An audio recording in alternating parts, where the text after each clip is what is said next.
Don't you step on a snake. Don't you ride in a plane. Don't you eat a steak. It might kill you. 건강한 한 주 보내셨습니까? 안녕하세요. 생방송 건강클리닉의 이다솔입니다. 날씨가 부쩍 쌀쌀해졌습니다. 기온이 점점 낮아지는 요즘 척추를 둘러싼 근육과 인대의 유연성도 떨어지기 쉬운데요. 그러면 관절이 굳어서 척추 질환이 더 심해질 수 있습니다. 특히 나이가 들어서 뼈가 약해진 경우 가벼운 충격에도 척추 압박 골절이 생길 수 있는데요. 골다공증이 있으면 더욱더 주의해야 합니다. 그리고 대표적인 퇴행성 척추 질환인 척추관 협착증도 날씨가 추워지면서 통증이 더 많이 발생한다고 하죠. 그래서 생방송 건강클리닉, 오늘은 척추 압박 골절과 척추관 협착증에 대해 자세히 알아보는 시간 갖겠습니다. 방송이 진행되는 동안 이 두 척추 질환에 대해 궁금한 점이 있으시다면 저희 상담 전화로 풀어보시기 바랍니다.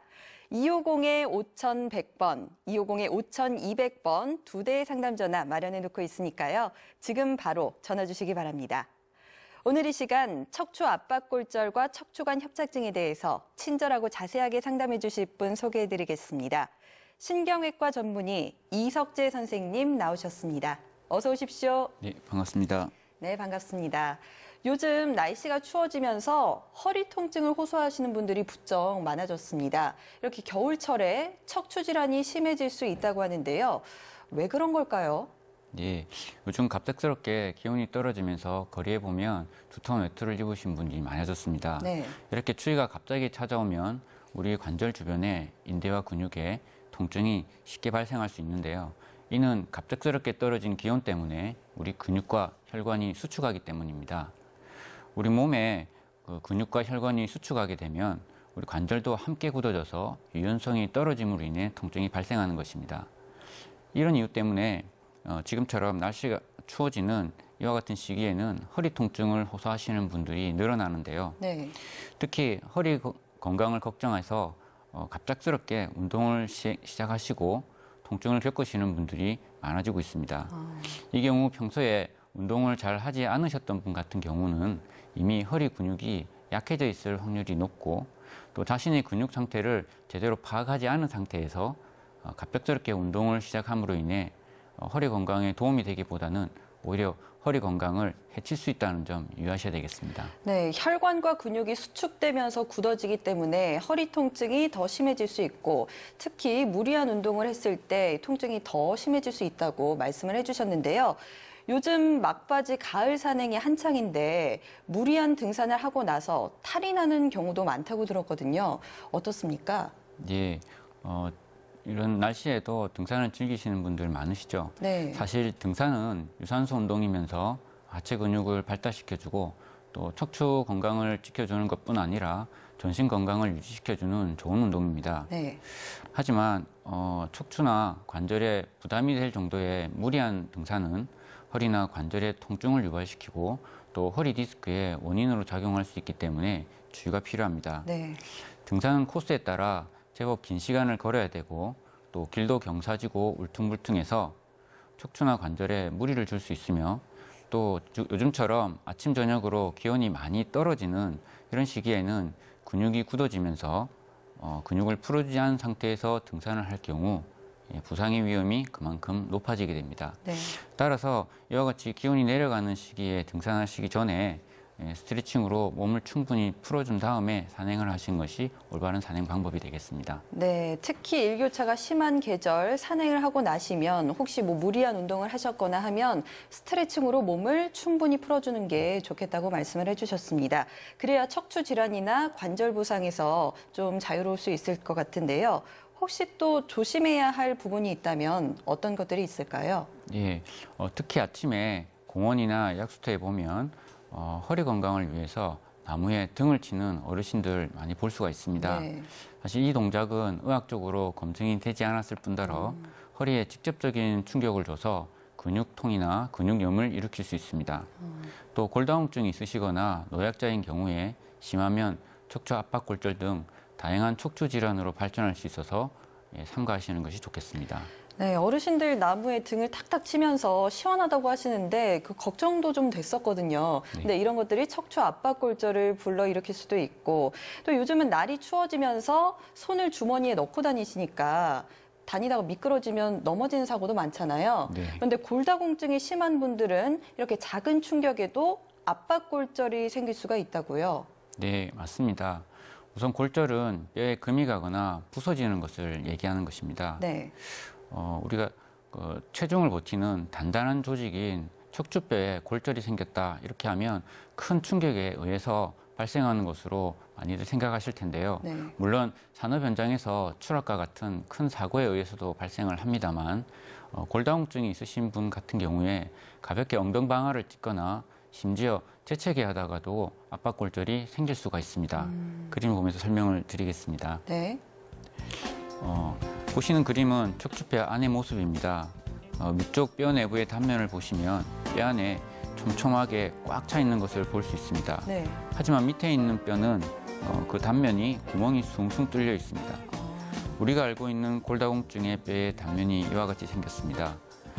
위쪽 뼈의 단면과 같이 골밀도가 높은 경우에는 어느 정도의 충격에도 충분히 견딜 수가 있지만 밑에 있는 뼈처럼 강도가 약해져 있는 뼈는 약한 충격에도 쉽게 부러지면서 척추를 받치지 못해 찌그러져서 압박골절이 점점 심해질 수도 있습니다. 네. 그래서 척추 압박골절은 주로 골다공증성 압박골절이 많습니다. 네. 뼛속은 특히나 보이지가 않아서 잘 모르고 지낼 수가 있습니다만 나이가 많이 드신 분들 그리고 특히 여성분들에겐 골다공증이 대부분 있다고요. 네, 골다공증은 병 자체가 통증이 있다든지 하는 자각 증상이 없어서 따로 검사를 하지 않으면 알 수 없는 질병입니다. 네. 또 골다공증은 남성보다 여성에서 훨씬 더 많습니다. 그 이유는 뼈를 보호하는 아주 강력한 호르몬인 에스트로겐이 폐경기 이후에 급격히 줄기 때문인데요. 폐경이 오신 후 몇 년이 지나는 동안에 검사나 관리를 하지 않으셨다면 반드시 검사를 해보셔야 됩니다. 예. 골다공증은 생기면서 뼛속에 칼슘이 빠져나가면서 뼈가 약해지기 때문에 골다공증의 발생 빈도가 높아지게 되는 것이죠. 네. 골다공증은 골절의 위험이 높기 때문에 또 주의를 해야 할 것 같은데요. 만약 가벼운 외상 후에 허리 통증이 있다면 이 척추 압박골절을 의심해야 할까요? 네, 가벼운 외상에서 발생하는 등허리 통증인 경우 흔한 근육통과 사실 구분하기가 쉽지는 않습니다. 네. 골다공증이 있으신 분 같은 경우에 이와 같은 통증이 발생해서 쉽게 낫지 않고 지속적으로 통증을 느껴지신다 하면 척추 압박골절을 우선 의심해 보셔야 되겠습니다. 네. 척추 압박골절의 주 증상은 첫 번째는 등과 허리에 극심한 통증이 생깁니다. 네. 골절이 일어난 전후에 그 증상의 차이가 확연하기 때문에 외래에서 보면 환자분들이 언제부터 통증이 심해졌는지를 정확하게 기억하시는 분들이 많습니다. 두 번째는 누워있다가 자리에서 일어나거나 앉았다가 일어날 때 등 자세를 바꿀 때 통증이 차이나게 심해집니다. 척추 압박골절 환자들은 팔다리 골절 환자들과는 달리 안정된 자세로 앉아 있거나 안정된 자세로 서서 걸어 다닐 수가 있습니다. 네. 이는 척추의 자세 변화가 없이 자세가 안정이 되면 통증이 줄기 때문인데요. 이는 골절이 온 부위에 자극이 되지 않으면 통증이 사라지는 이유 때문입니다. 그래서 골절인 줄도 모르고 끙끙대며 다니시는 분들도 많고 해서 병이 진행되어서 오시는 분들이 많죠. 네. 하지만 이런 경우에도 자세를 바꾼다든지 척추에 일을 시키게 되면 통증이 심해지는 증상은 계속 남아있게 됩니다. 예, 척추 압박골절을 의심해 볼 수 있는 증상 알아보고 있는데요.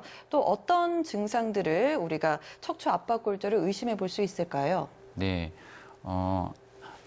앞에 두 증상은 척추 압박골절의 단계에 상관없이 거의 공통적으로 증상을 느끼시는 거고요. 네.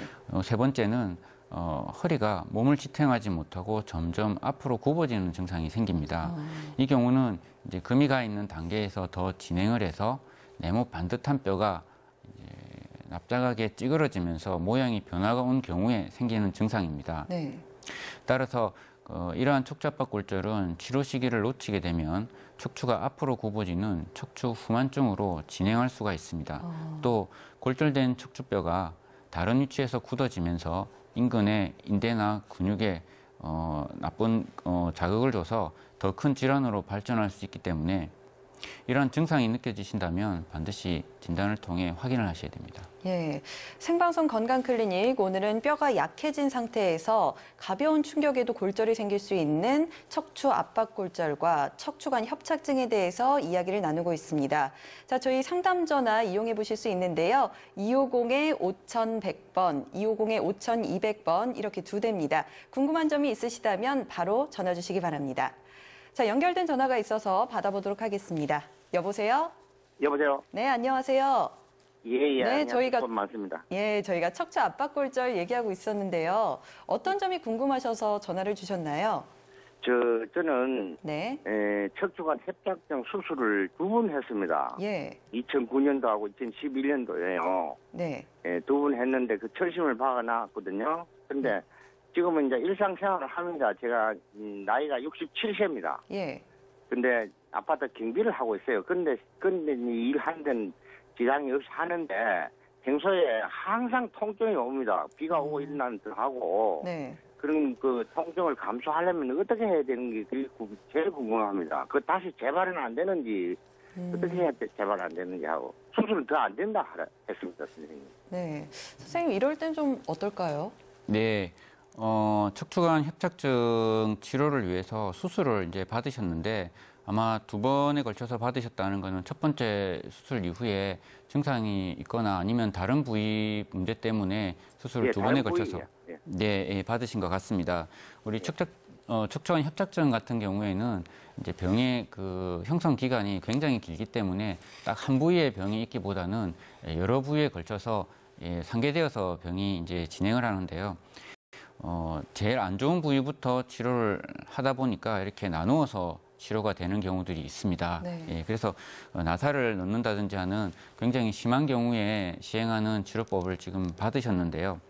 지금 걱정하시는 거는 제가 들어보니까 일상생활, 즉 지금 일도 하고 계시는 상태이시기 때문에 수술한 이후에 통증이 완전히 사라지지 않고 잔통이 남아서 어떤 변화에 따라서 통증을 크게 느끼거나 작게 느끼거나 하는 상황이신 것 같습니다. 그래서 이 통증이 어떤 병을 더 진행하고 있는 것을 나타내는 것은 아닌지에 대한 불안감, 아마 그런 것이 더 크게 작용해서 아마 전화를 주신 것 같습니다.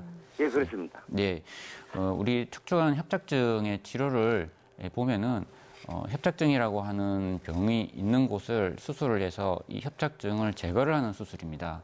그런데 이 제거를 한다고 하는 이 부분은 우리 몸에서 정상적으로 기능을 하고 있는 곳입니다. 관절이라든지 인대, 이런 부분들이 주로 비호가 되어서 생기는 부분들을 제거를 하는데요. 이런 정상적인 부분을 제거하다 보니까 기능이 떨어짐으로 인해서 수술이 끝났음에도 불구하고 잔통이 남은 것처럼 느껴집니다. 사실 이런 부분은 다시 복원을 할 수가 없기 때문에 척추의 운동 프로그램을 통해서 장시간 동안 관리를 하면서 꾸준히 이 경과를 보셔야 되는데요. 나사를 넣었다고 하는 이 수술은 사실은 가장 최종적으로 하는 수술 방법입니다. 그래서 이 수술은 끝나고 나면 이 분절 자체가 굉장히 안정이 됩니다. 그래서 이 부분은 다시 잘못되는 경우는 거의 없고 수술이 되어 있지 않은 다른 분절이 이 수술이 되어 있는 분절에 영향을 받아서 부담을 느끼는 경우 때문에 간혹 증상들이 나타날 수가 있습니다. 지금 일을 하시고 계시다가 증상이 변화가 오신다 그러면 진료를 보셔야 되는 상황이지 지금 현재 일을 건강하게 잘 하고 계신 상황에서는 너무 이렇게 불안해하실 필요가 없으시고 또한 지금 같이 날씨가 추워지는 경우에는 척추관 협착증이 있으신 분 또는 척추관 협착증으로 치료를 하신 분 같은 경우에 새로운 증상이 생겼다기보다는 그 증상을 더 강하게 느끼는 경우들이 많습니다.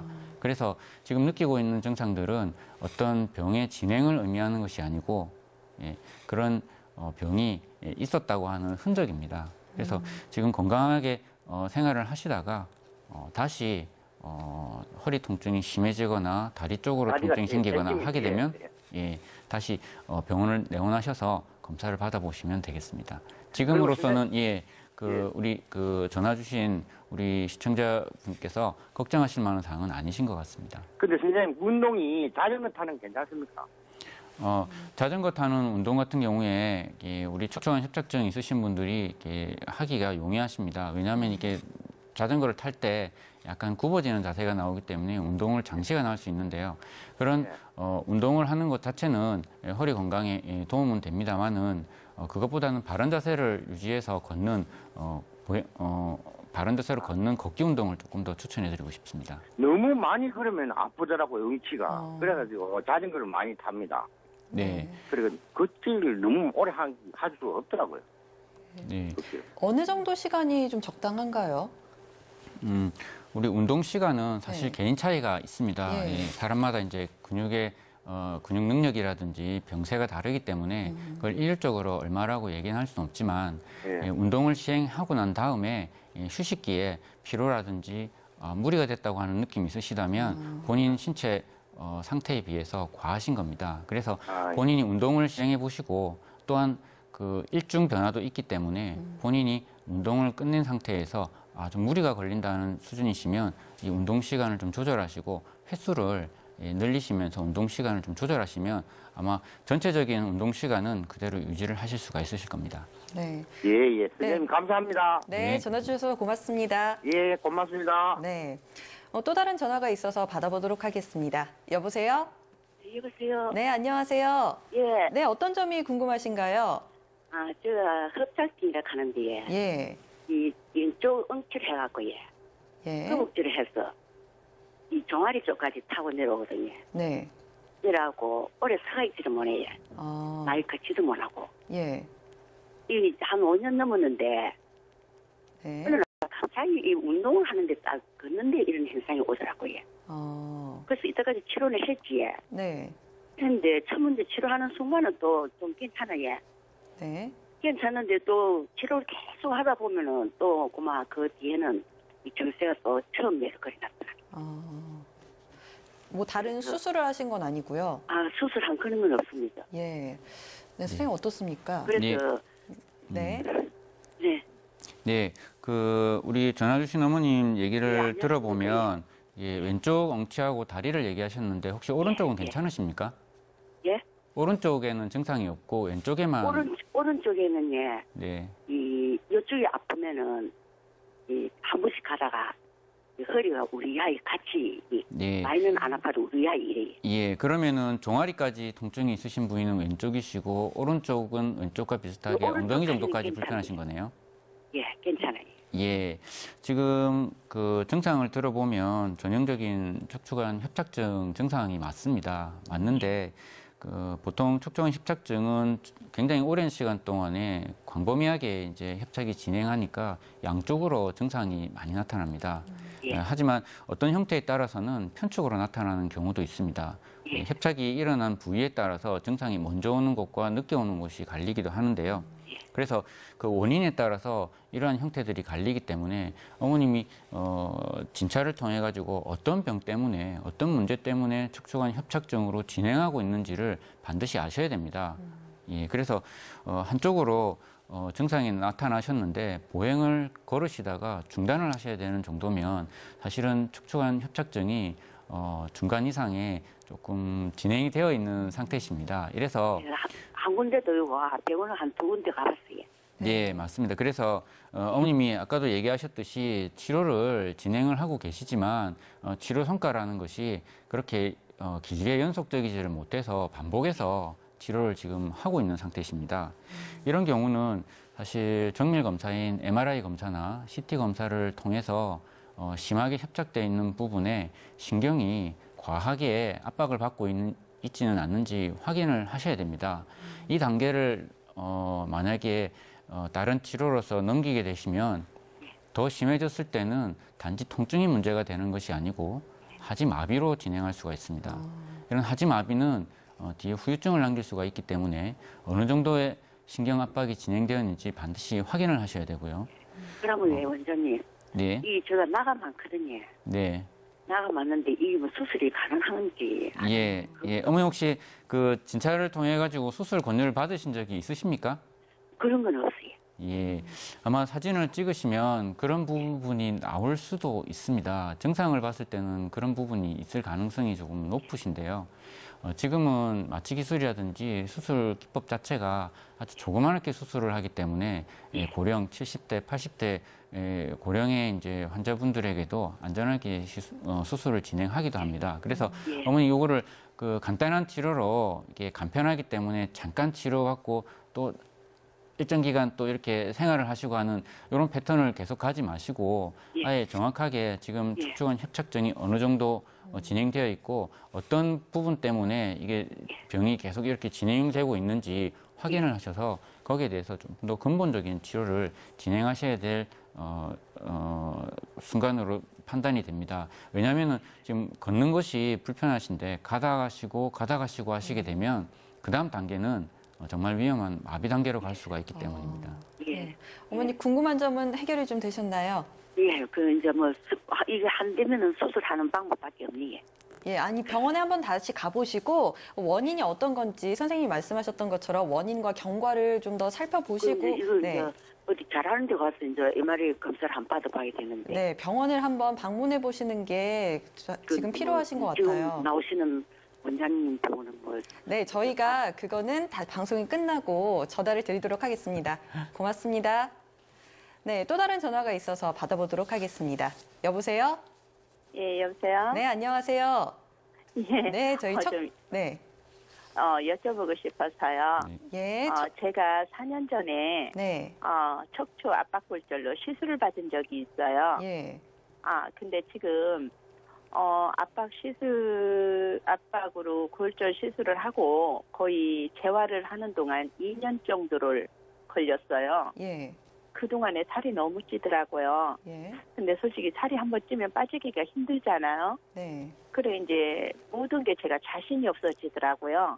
한번 시술을 하고 나니까 모든 행동에 그래 산을 한번 타고 싶어도 자신이 없고 다시 이게 또 골절되는 거 아닌가 싶은 생각에 그래 많은 활동을 이렇게 자제하다 보니까 자꾸 살이 찌더라고요. 네. 그래서 이게 살이 찌면 다시 그 시술한 압박골절이 다시 내려앉는 경우도 있는가? 예, 혹시 지금 전화 주신 우리 시청자 그 분께서 연령대가 어떻게 되시는지 제가 여쭤봐도 되겠습니까? 56이에요. 예.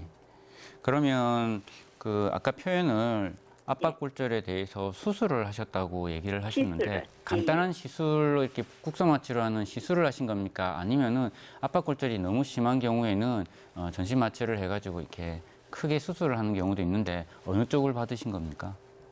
저는 그러니까 국수마취라고 해야 되나 그 부위만 해가지고. 예, 알겠습니다. 네. 예, 그 지금 걱정하시는 거는 시술이 잘 끝난 이전에 압박골절이 있어서 시술을 하시고 잘 끝난 그 부위에 어머님이 이제 체형이 변하시고 또 나이가 또 드시면서 이 부분이 시술을 해놓은 부분이 약한 부분인데 한 부분이 또 상태가 변하면서 다른 탈이 나는 건 아닌가. 우리 수술을 해놓고 재발을 한다든지 하는 그런 쪽에 그 불안이신 것 같습니다. 네. 그런데 우리 그 척추 압박골절인 경우에 치료 방법은 안정을 통해 가지고 그냥 굳혀버리는 경우도 있고 그것이 안 됐을 경우에 척추뼈 안으로 간단한 시술을 통해서 뼈 성분에 시멘트를 집어넣어서 강화를 하는 방법이 있습니다. 어머니 지금 얘기하시는 거는 그 국소마취를 통해서 척추뼈 안쪽을 강화하기 위한 뼈 시멘트가 들어가 있는 그런 치료를 받으신 것 같습니다. 이렇게 뼈 시멘트가 들어가 있는 경우는 웬만해서는 다른 뼈보다 강화가 되어 있기 때문에 충격을 버티는 힘이 그런 치료가 되어 있지 않는 골다공증이 같이 와 있는 다른 뼈들보다 훨씬 더 강합니다.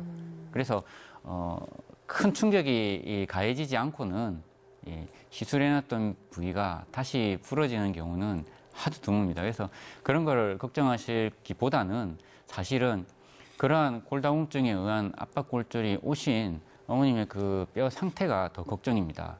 그래서 시술이 되어 있지 않은 다른 부위에 또 다른 골절에 대한 위험성에 대해서 대비를 하시는 것이 사실 맞습니다. 그래서 골다공증을 1년마다 한 번씩 체크를 하셔가지고 골밀도가 어느 정도인지 꼭 확인하시고 치료를 권유를 받으시면 꼭 그 치료에 잘 따르시고 또 일상생활 속에서도 가벼운 산책이라든지 이런 뼈에 체중을 조금 실어가지고 할 수 있는 운동들을 항상 해주시고 또 식사도 뼈에 좋다고 뼈에 좋은 것만 드시지 마시고 또 골고루 이렇게 드시는 식사 개선들도 좀 하시면 아마 도움이 될 것 같습니다.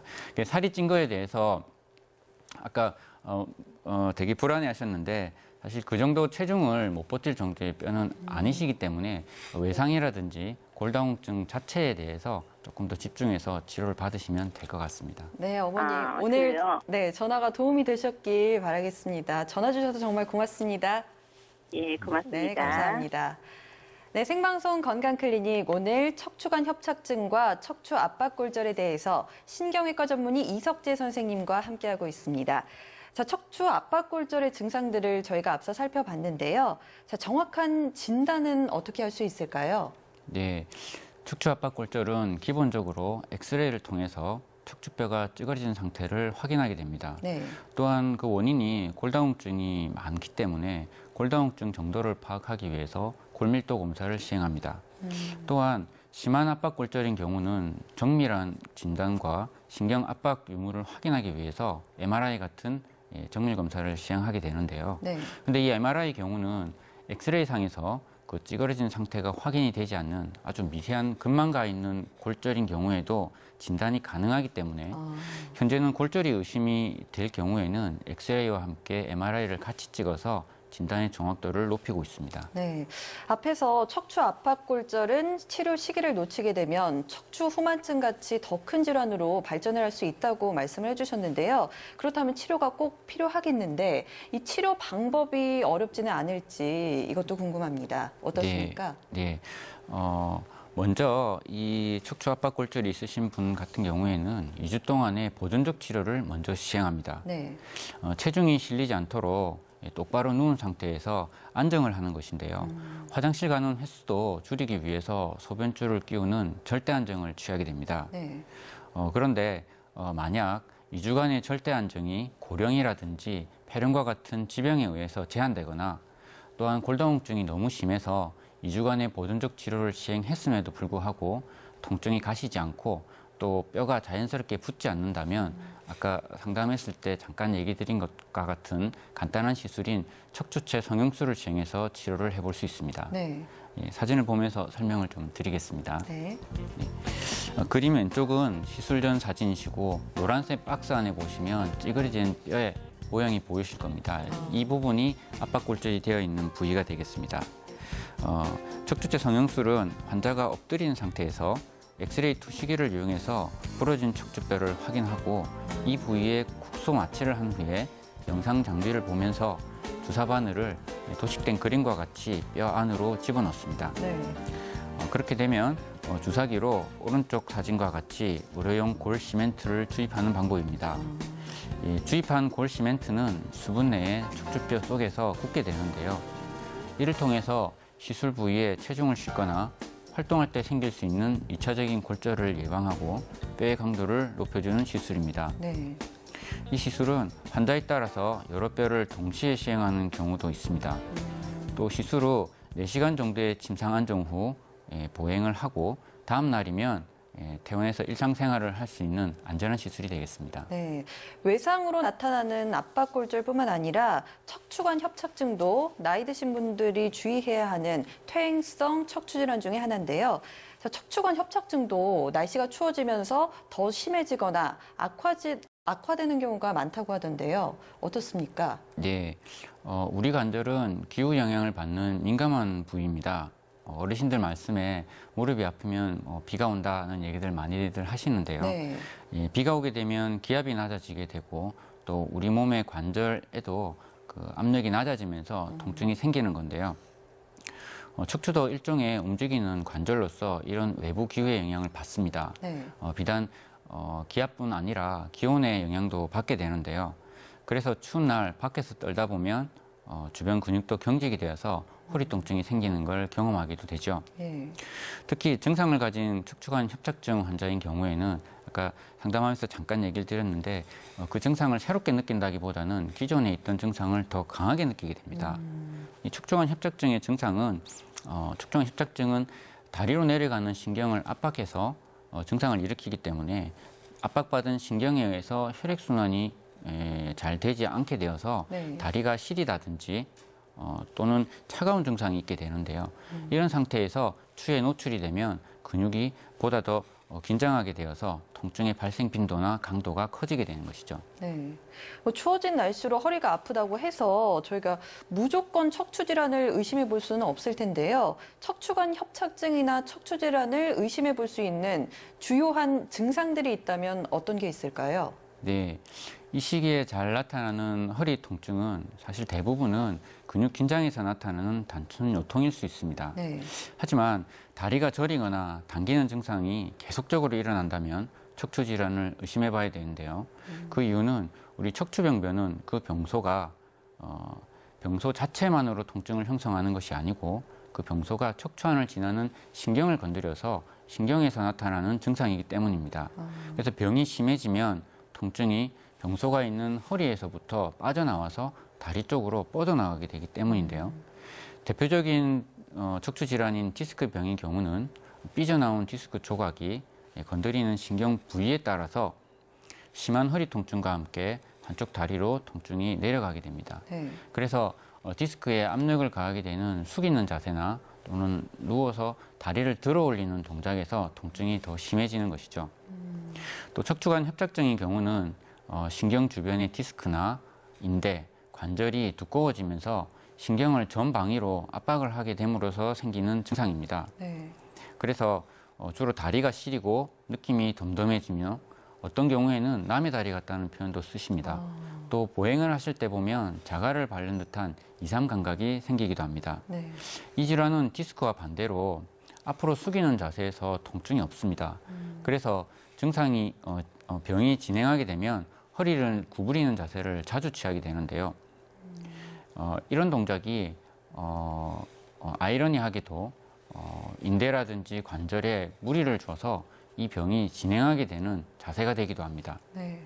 이 병은 오래 가지고 있게 되시면 허리가 굽어진 채로 굳어버리는 척추 후만증으로 진행할 수 있기 때문에 네. 주의를 하셔야겠습니다. 네, 그럼 이런 척추관 협착증을 정확하게 진단하기 위한 방법은 어떤 게 있을까요? 네, 척추관 협착증을 비롯해서 전반적인 척추 질환을 진단하는 영상 방법에는 기본적인 엑스레이와 함께 정밀 진단인 CT와 MRI가 있습니다. 네. 먼저 간단한 엑스레이를 통해서 뼈의 구조 및 배열을 확인합니다. 여기서 퇴행성 병변이 심한 곳이 발견이 되면 정밀 검사를 시행하는데요. 네. 아까 얘기 드린 CT와 MRI 검사를 시행하게 됩니다. 먼저 CT인 경우에는 이 CT는 일종의 엑스레이 장비입니다. 네. 그래서 수십 장의 엑스레이를 찍어서 컴퓨터로 영상을 재구성하는 것인데요. 태생적으로 엑스레이를 이용하다 보니까 뼈에 관련된 그 질환에 대해서 아주 정확하게 보여줍니다. 하지만 부드러운 연부 조직에 대해서는 한계가 있습니다. 네. 또한 또 다른 검사인 MRI는 타 검사에 비해서 비용은 좀 나오지만 진단적 가치가 매우 높은 검사 방법이 되겠습니다. 예. 다양한 단면으로 병소를 보여주고 근육이나 인대, 디스크, 신경 등을 정확하게 보여주는 검사 장비입니다. 지금 나오고 있는 이 사진은 네. 대표적인 척추 질환을 보여주는 MRI 사진입니다. 예. 제일 왼쪽에 보면 파열된 디스크 질환을 나타내는 사진인데요. 화살표가 가리키는 곳을 보면 까만 조각이 나와서 뒤를 지나는 신경을 누르고 있습니다. 네. 또 가운데 사진은 척추관 협착증인데요. 가운데를 지나는 신경이 역시 눌려 있습니다만 디스크도 문제지만 화살표가 가리키는 비휴화된 인대에 의해서 네. 신경이 더 많이 눌려 있는 사진입니다. 또 맨 오른쪽 사진은 척추 전방 변이증이라는 질환인데요. 빨간 화살표 방향으로 뼈가 어긋나면서 어긋난 틈을 통해 디스크가 삐져나오고 높이가 유지가 안 돼서 내려앉으면서 뒤에 인대가 접혀 결국 신경을 압박하게 되는 것이죠. 네. 엑스레이가 화살표 부위에 병변이 있다는 정보를 준다면은 MRI는 어디에 얼마만큼의 병소가 있고 또 어떻게 치료해야 될지에 정확한 정보를 제공해 줍니다. 네. 현재 MRI는 척추 질환을 확진하는 데 필수라고 볼 수 있고요. 또 올바른 치료를 위해선 정확한 진단만한 겹기에 MRI의 중요도는 점점 더 커지고 있습니다. 네. MRI를 통해서 식경의 흐름을 파악하는 게 또 정확한 진단을 위해 필수 과정인 것 같은데요. 자, 오늘 이 시간 척추 압박골절과 척추관 협착증 같이 날씨가 추워지면 더욱더 심해지고 아파지는 척추 질환에 대해서 알아보고 있습니다. 궁금한 점이 있으시다면 저희 상담 전화 이용해 보시죠. 250-5100번, 250-5200번 이렇게 2대 마련해 놓고 있으니까요. 지금 바로 전화 주시기 바랍니다. 자, 연결된 전화가 있어서 받아보도록 하겠습니다. 여보세요? 네, 여보세요? 네, 안녕하세요. 여보세요? 네, 안녕하세요. 들리시나요? 뭐 두 양쪽이 다 들리는 것 같은데요. 예, 말씀하실 수 있으시겠어요? 지금 척추 질환에 대해 저희가 이야기를 나누고 있는데요. 예. 예, 어떤 점이 궁금하셔서 전화 주셨나요? 저는 네. 3번, 4번이 척추가에 예, 협착증이라 하는데요. 좀 아파서 이제 병원에 많이 다녔는데 네, 그 큰 공 있지요. 큰 공. 네. 큰 공 있지요. 네. 앉아서 하는 그런 거요. 네. 그걸 제가 이렇게 집에서 이렇게 좌우로 이렇게 앉아서 흔드는 그거 돌리는데 그거 해도 괜찮은가요?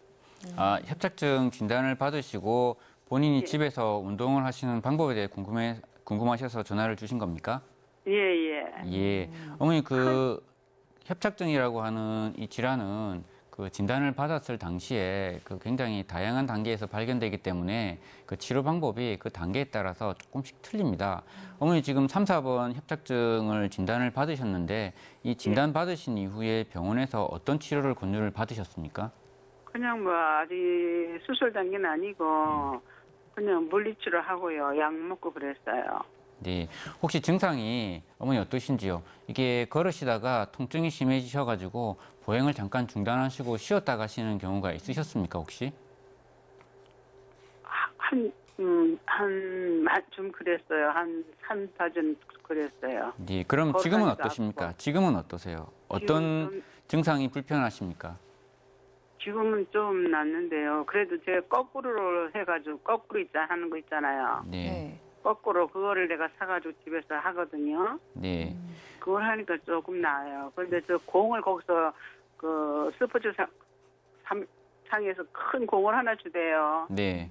그래서 그걸 이제 앉아서 내가 이렇게 좌우로 이렇게 돌리고 그러는데. 예, 알겠습니다. 어머님 지금 그 병원에서 3, 4번이라고 하는 정확한 부위를 어머니한테 일러드린 걸로 봐서는 조금 정밀하게 검사를 진행해 보신 것 같습니다. 그리고 그 검사를 통해서 아직은 증상은 있으시지만 아직은 수술까지는 필요가 없는 단계라서 약이라든지 물리치료로 진행을 하면 될 것 같다는 그 권유를 받으신 것 같습니다.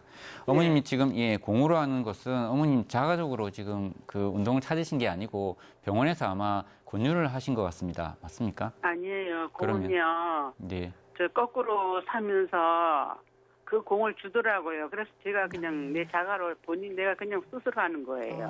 예. 어머니 그 거꾸리라고 하는 건 이게 거꾸로 이제 물구나무 서듯이 이렇게 한 건데 그거는 이제 우리 물리치료 기법 중에 견인이라고 하는 기법이 있습니다. 이렇게 도구를 가지고 척추를 이렇게 늘려주는 건데 그거를 이제 흉내내기 위해서 체중으로 가지고 이렇게 상체를 당김으로 인해 가지고 허리 부분을 이제 늘려주려고 이렇게 하는 건데 일시적인 효과는 있습니다만은 그게 병을 완전히 예방하거나 치료를 할 수는 없습니다. 그리고 어머님이 만약에 이게 운동을 자가로 하시게 되면 제일 문제점이 뭐냐면 본인이 그 강도를 본인한테 맞는 강도를 조절하기가 어렵습니다. 그래서 조금 더 효과를 보기 위해서 자꾸 각도를 더 주게 되고 더 강하게 치료를 하려고 하는 그런 그 패턴이 생기게 됩니다. 이렇게 되면 척추에 부상을 입을 수가 있기 때문에 어머님이 치료를 권유하셨던 병원에서 그 치료가 나한테 맞는지 반드시 확인을 하시고 물리치료실을 한번 이용을 하시기를 제가 권유를 드리겠습니다. 공으로 하는 그런 운동들이 사실은 어머니 척추 근육을 강화시켜 주는데 도움이 될 수도 있는 항목입니다. 그래서 그 운동을 정식으로 정확하게 배우셔가지고 시행하시면 어머니 척추를 관리해 나가는데 조금 더 도움이 될 것 같습니다. 이건 어머니 혼자서 어디 인터넷이라든지 신문을 통해서 습득하기보다는 직접적으로 물리치료사의 감독하에 어머니 몸의 상태를 확인받으시고 그 동작을 배우셔서 하시는 것이 안전합니다. 예. 네. 어머님 궁금하신 점은 해결이 되셨나요? 예, 감사합니다. 네, 전화 주셔서 고맙습니다. 예. 네, 또 한 통의 전화가 있어서 받아보도록 하겠습니다. 여보세요? 여보세요? 네, 안녕하세요. 네, 척추 질환에 대해 이야기 나누고 있는데요. 어떤 점이 궁금하신가요? 저는 교통사고로 흉추 1, 2, 3, 4, 5번 압박골절이거든요. 예. 지금 9개월이 지났는데도 계속 통증이 남아있어서 예. 그 일상생활이 조금 부자연스럽고 특히 잠잘 때 바로 누워서 자면 굉장히 통증이 와서 그래서 그게 계속 이렇게 통증이 남아 있을 수가 있는 건지 그게 궁금했어요. 네. 네, 지금 그 교통사고가 굉장히 크게 나신 것 같습니다. 지금 거의 5개 뼈에 압박골절이 있다고 얘기를 하십니다. 그리고 9개월 정도 지났는데 아직 통증이 있고 누울 때 통증이 남아있다 얘기하셨습니다. 혹시 치료를 그 사고 나시고 병원에 가서 이 진단을 받으실 때 어떤 식으로 진행을 하셨습니까? 그냥 안정 치료를 해가지고 아무 그거 없이 누워서 치료를 10주간 병원에 있었거든요. 지금은 물리치료를 이제 계속 받으러 다니고 운동은 수영을 지금 2개월째 하고 있거든요. 운동을 할 때는 이렇게 몸이 조금 가벼워요. 운동하고 나서는 가벼워지는데 갑자기 지금 날씨가 차가워지니까 통증이 심하게 오는 거예요. 네. 이렇게 뭐가 잘못된 건가 싶기도 하고. 네. 그러면 몇 가지 질문을 제가 조금 더 드려야 제가 정확하게 이 상황을 파악할 수 있을 것 같은데요.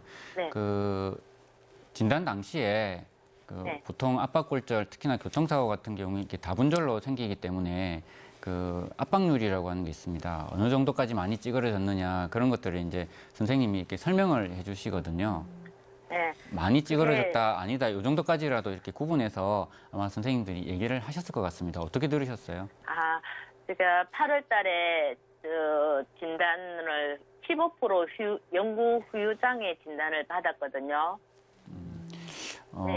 이 경우에는 다분절에 걸쳐가지고 압박골절이 있는데 단순히 금이가 있는 정도면은 안정을 통해서 굳힐 수가 있습니다. 그래서 장시간 동안 침상 안정을 통해서 그런 시기가 올 때까지 이제 기다리는 경우도 있고, 교통사고로 가지고 그 뼈가 너무 많이 찌그러진 경우에는 경우에 따라서는 그거를 그냥 눕혀놓은 채로 굳히기가 어려운 경우에 다른 곳에 잘못 붙어가지고 문제를 일으킬 수 있기 때문에 크게 수술을 해서 이걸 교정하기도 하는데 그런 방법이 아니고 단순히 안정하시는 걸로 이렇게 치료를 마무리하신 걸로 봐서는 아마 이렇게 많이 찌그러진 형태는 아니고 금이가 있거나 조금 이렇게 변화가 오신 그 정도 병소가 여러 개 지금 있으신 것 같습니다.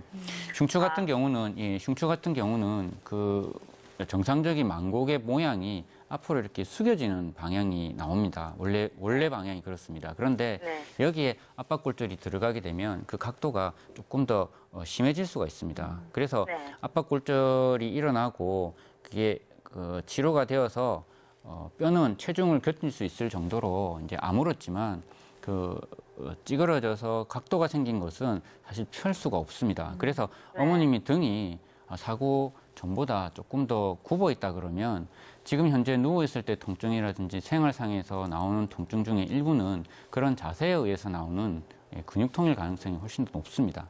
인대라든지 근육에서 나오는 통증. 그래서 어머님이 운동을 하시거나 뭐 어떻게 모욕을 가셔가지고 이렇게 충분히 이렇게 찜질을 하고 나오신 다음에 조금 개운하고 편한 것 같다고 얘기를 하신다면 바로 그런 이유 때문에 거기에 있는 통증이 어느 정도 해소가 되었기 때문에 나타나는 현상이죠. 그래서 지금 같은 경우는 의료진이 이미 안정을 통해 가지고 더 이상의 병이 진행하거나 하는 위험성은 없기 때문에 안정을 중단하고 그러면 남아있는 통증은 근육이라든지 인대에서 나오는 통증이기 때문에 이 통증을 제어하는 쪽으로 지금 포커스를 맞추고 있는 것 같습니다. 이렇게 모양이 변화된 상태에서 통증을 제어하기 위해서는 모양을 바꿀 수가 없기 때문에 이 통증을 느끼는 근육과 인대를 강화해서 이런 자세에서 나오는 통증을 견딜 수 있도록 환자를 이끄는 것입니다. 그래서 어머니 같은 경우는 역시 마찬가지입니다만은 물리치료실을 이용해서 특수 운동 프로그램 같은 것을 이용하셔서 등 근육 쪽을 조금 더 강화시키면 증상 호전이 있으실 거고요. 이렇게 날씨가 추워지면 통증이 더 심해지신다는 것 역시 의미하는 것이 어머니 통증 자체가 근육이나 인대에 있다는 것을 나타내는 겁니다.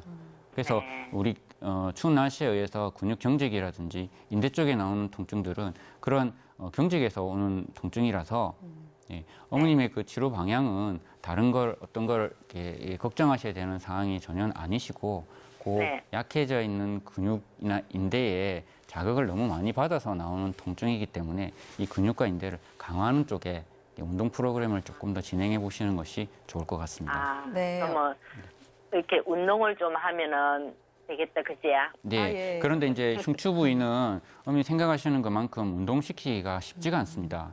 그래서 어머니 혼자서 하시는 것은 분명한 그 한계가 있습니다. 그래서 물리치료실을 반드시 이용하시기를 바랍니다. 네. 어머니 전화 도움 되셨나요? 네, 감사합니다. 네, 고맙습니다. 네. 네, 생방송 건강클리닉 척추 압박골절과 척추관 협착증에 대해 신경외과 전문의 이석재 선생님과 함께하고 있습니다. 자, 저희가 전화에 앞서 척추관 협착증 진단에 대해서 얘기를 나눴는데요. 진단을 받고 확진이 되면 치료를 해야 할 텐데 이 치료는 어떻게 하게 되나요? 네, 척추관 협착증은 그 병의 진행이 굉장히 느리고 오랜 기간을 통해서 형성이 됩니다. 그래서 발견 당시의 병의 단계도 굉장히 다양한데요. 하지마비나 대소변 장애와 같은 수술을 바로 시행하지 않으면 위험한 이런 증상들이 아니라 그러면 대부분은 우선적으로 비수술적인 치료를 먼저 시행합니다.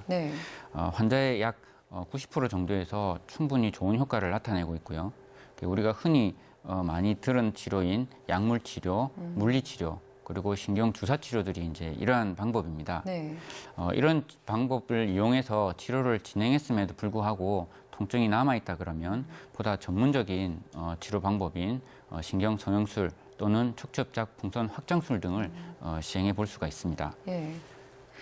척추관 협착증에 좀 더 전문적인 치료 방법으로 방금 신경 성형술도 얘기를 해주셨는데요. 구체적으로 어떤 치료 방법인가요? 네, 신경 성형술은 비수술적인 방법 중에서 대표적인 방법인데요. 그림을 보면서 설명을 드리겠습니다. 이 신경 성형술은 척추 꼬리뼈에 있는 구멍을 통해서 축선 1mm 관을 삽입해서 병변까지 접근하게 됩니다. 통증의 원인이 되는 척추신경 부위에 위치가 되면 염증이 있는 부위에 직접적으로 약물을 주입함으로써 유착된 신경이 박리되고 신경 압박이 감소되어 염증을 가라앉혀 통증을 없애주는 시술입니다. 이 시술을 할 때 여러 부위를 한 번에 시행할 수가 있고 꼬리뼈 부위의 부분 마취만으로 시행을 하고 약 20분 정도면 시술이 끝나게 됩니다. 고령의 환자에서 전신 마취를 피할 수 있어서 안전하게 시술할 수 있고 또 시간이 촉박한 직장인들도 다음날 일상 복귀가 가능해서 많이 시행되고 있습니다. 척추관 협착증의 비수술적인 요법 중에 또 다른 한 가지가 풍선 확장술이라고 하던데요. 이건 또 어떤 치료 방법인지 설명을 좀 해주시죠. 네. 척추관 협착증인 경우에 이런 병으로 고생하시는 분들 보면 대부분의 경우에는 보존적 치료를 먼저 시행하십니다. 수술할 정도는 아니지만 치료가 필요하신 분들에 한해서 이제 보존적 치료가 진행이 되는데요. 이런 보존적 치료를 계속 하다 보면 병이 진행되어서 이런 치료가 안 듣게 되는 경우가 생깁니다. 이런 경우에는 수술적 치료를 권유를 하는데 이런 경우에 척추관 신경계를 넓히고 약물을 주입하는 척추협착 풍선 확장술을 시행합니다. 지금 그림에 나오는 이것이 풍선 확장술인데요. 국소 마취 후에 꼬리뼈 쪽에 2mm 두께의 카테터를 삽입해서 좁아진 척추신경 통로를 직접 접근해서 왼쪽 그림과 같이 풍선을 부풀려 공간을 확보하게 됩니다. 또한 가운데 사진과 같이 동그라미 안에 보이는 바와 같이 카테터를 삽입한 후 협착 있는 부위에 풍선을 부풀리게 되는데요. 맨 오른쪽에 있는 이 사진은 이제 시암이라는 영상 장치 사진인데요. 실시간으로 보면서 정확한 병소 부위를 찾아서 풍선을 부풀려 시술하는 장면입니다. 더불어 카테터를 이용해 통증을 감소시킬 수 있는 약물을 주입해서 통증 개선은 물론 척추관 내 협착을 완화시키는 방법인데요. 시술에 소요되는 시간은 약 30분 정도면 충분하고 이 시술 역시 비수술이기 때문에 흉터나 출혈이 없고 회복이 빨라서 고령 환자나 고위험군에 있는 질병 환자들도 안전하게 시술할 수 있습니다. 이렇게 보존적인 치료를 하다 보면 좋아지는 분도 계시겠지만 그대로라거나 뭐 좀 더 악화가 된다면 그때는 수술적인 치료를 고려해봐야 할 것 같거든요. 어떻습니까, 선생님? 예, 현재는 치료의 많은 부분을 비수술적인 치료가 담당하고 있습니다. 실제로 비수술적인 치료가 많이 이루어지며 그 성과 또한 괜찮습니다. 그래서 비수술적인 치료를 많이 선호도 하시고 많이 적용을 하는데 모든 병이 경하고 중하고의 단계에 따라서 맞는 치료 방법이 있을 것입니다. 이 비수술 치료가 사실 좋지만 모든 병의 단계를 다 치료할 수는 없습니다. 그래서 충분한 치료를 했음에도 불구하고 증상이 계속 심해지고 다리 쪽에 마비가 진행이 된다면 빠른 시간 내에 수술적인 요법을 결정하셔야 합니다. 왜냐하면 치료가 늦어지게 되면 이러한 마비가 영구장애로 남을 수 있기 때문이죠. 수술적 치료에 대해서 조금 더 설명을 드리면 그림을 보면서 설명드리겠습니다. 예전처럼 등에 긴 절개를 넣어서 하는 수술 방법이 아니라 현미경과 레이저를 이용해서 2cm 정도에 되는 아주 작은 절개만 넣어서 현미경을 보면서 정상 조직을 최대한 보존한 상태에서 하는 수술 방법입니다. 현미경을 보면서 척추신경을 압박하고 있는 디스크 조각이나 비후화된 인대, 그리고 덧자라는 뼈에 의해 압박을 주고 있는 관절 등 근본적인 원인이 되는 곳을 현미경으로 확대해 보면서 제거해 줌으로써 다리로 내려가는 신경이 원활하게 내려갈 수 있도록 길을 만들어주는 방법입니다. 수술 시간은 약 1시간 정도 소요가 되고 최소 설계하에 현미경을 보면서 레이저로 수술을 진행을 되는데요. 정상 척추나 신경, 경막 등의 자극을 최소화하기 때문에 후유증의 발생 확률이 적고 입원 기간도 약 일주일 정도로 빨리 일상생활에 복귀할 수 있습니다. 선생님, 치료를 하다 보면 수술을 하신 분들도 있고 비수술적인 치료를 하신 분들도 있을 텐데 이렇게 치료를 한 후에 관리도 중요하잖아요. 관리는 어떻게 하면 될까요? 네, 수술적 치료든 비수술적 치료든 척추 질환에 대한 치료 이후에 관리 역시 중요합니다. 전문적인 운동 프로그램을 통해서 꾸준히 관리하면 좋겠지만 직업상의 이유나 개인 사정에 의해서 어려운 경우도 있습니다. 그래서 일반적으로 혼자서 운동하시는 분들이 많습니다. 추천할 수 있는 척추 건강 운동은 평지를 걷는 걷기 운동과 일상에서 자주 시행할 수 있는 스트레칭과 요가, 그리고 자유형과 같은 수영 등이 심부 균형을 발달시키고 척추 질환을 예방할 수 있는, 추천할 수 있는 항목이 되겠습니다. 단 자신의 신체 상태에 맞게 강도를 조절해야 되겠고 또 욕심으로 무리하게 운동을 하게 되면 몸이 도움이 되기보다는 몸을 상하게 할 수 있기 때문에 주의가 필요하겠습니다. 요즘같이 또 일교차가 큰 날씨에는 체온을 따뜻하게 유지하는 게 중요하다고 하니까요. 외출하실 때 보온 신경 쓰셔야겠고요. 또 적절한 운동으로 평소에 근력도 키워주시는 게 좋을 것 같습니다. 자, 선생님, 마지막으로 시청자분들께 한 말씀 해주시죠. 네, 척추 질환은 천천히 진행하므로 대수롭지 않게 생각하는 와중에 깊어질 수 있습니다. 병의 진행 정도가 낮은 단계에서는 그 치료 성과가 매우 우수한 만큼 생활에 불편을 주는 척추 질환 잘 관리하셔서 건강한 생활 하시기 바랍니다. 생방송 건강클리닉, 지금까지 신경외과 전문의 이석재 선생님과 함께 척추 질환에 대해 이야기 나눠봤습니다. 선생님, 오늘 좋은 말씀 고맙습니다. 네, 감사합니다. 나트륨 함량을 줄인 저염김치, 제대로 맛이 날까 싶지만요. 단맛은 더 강하면서 매운맛, 신맛, 감칠맛, 아삭아삭한 질감에서 별 차이가 없다고 합니다. 건강에 유익한 세균인 유산균 숫자도 저염김치나 일반 김치가 비슷하다고 하는데요.